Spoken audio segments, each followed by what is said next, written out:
Get your motorbike news in a pleasant way. Hit that subscribe button and turn on your notifications so you don't miss the next episode.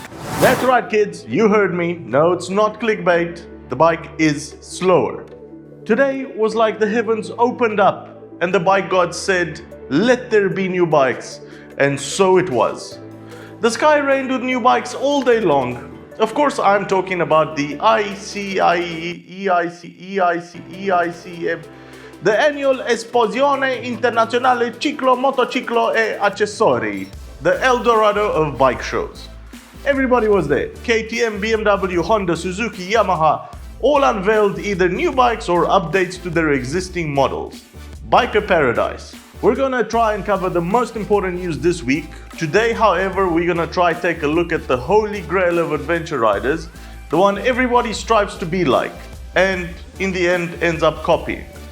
BMW's R1250 GS Adventure. And I use the term new very loosely here.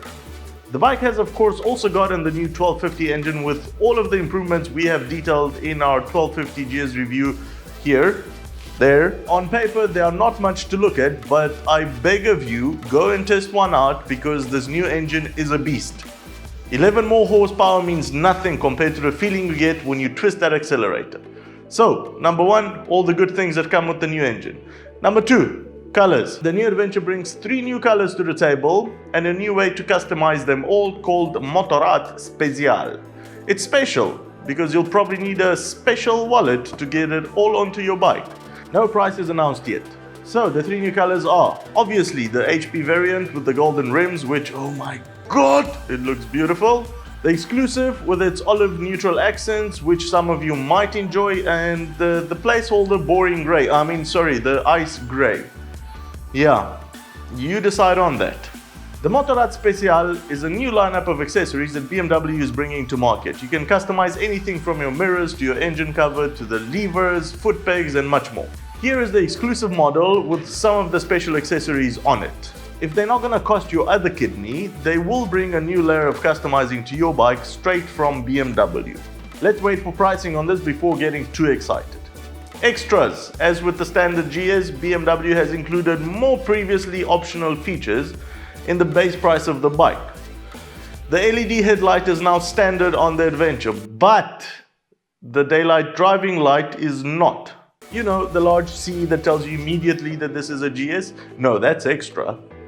BMW connectivity. That's the large and beautiful TFT screen that replaced the analog dials, and that is now standard. They call this connectivity because it connects with your nav, with the multifunction wheel on your handlebars, and because it's almost 2019, you also get a free BMW app for both iOS and Android, where you can check on your bike. Nice! New design features. The little change compartment that everybody loves is now black with the GS logo embossed on it. Can't really see it properly on any of the photos, but they promise it's there. The snorkel also has a new design and it looks about double in size as the old one. The fuel tank protection bracket and the engine guard have also been newly designed. The fuel tank protection is not plastic, it actually is brushed aluminum if I'm correct. I don't know exactly what type of metal it is, but it is metal, it's not plastic. Dimensions and weight. The GS Adventure has grown 15 millimeters, that's that much. Wheelbase is also larger by 8 millimeters, but the width is the star of the show. It's smaller by a lot, 3.2 centimeters. That's almost 1.3 inches for the Americans. That's very good news for lane splitting and general city riding. However, it has gained 8 kilograms, 17 pounds, again for the Americans, which usually sounds bad, but that is only a 3% increase. And when you think that when I go on any trips longer than a day, I pack it with at least 30 kilograms, 60 pounds, I think that if you can manage 260 kilograms, then you won't have a problem with 268. So why do I say it's slower? I don't. BMW does. 0 to 100 on the 1200 Adventure is measured at 3.75 seconds, while on the new 1250 Adventure, it's at 4 seconds straight. And that's with the new 70 or so cc bigger engine, the one that I've been praising since the GS came out. And when you ride it, it definitely feels a lot faster, quicker, more nimble, more alive. It's a pleasure to ride, but numbers don't lie. So the new Adventure is a quarter of a second slower than the old Adventure. I don't think 8 kilograms of weight would do this damage, especially with the new engine. So what gives?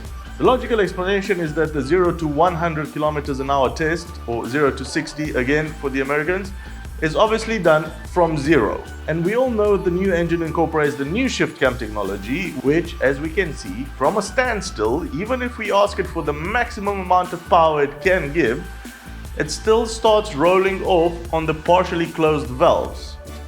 So there we go. Shiftcam giveth and the shiftcam taketh. But 0 to 100 performance is really not why you buy the GS, so let me know in the comments what you think of the new Adventure.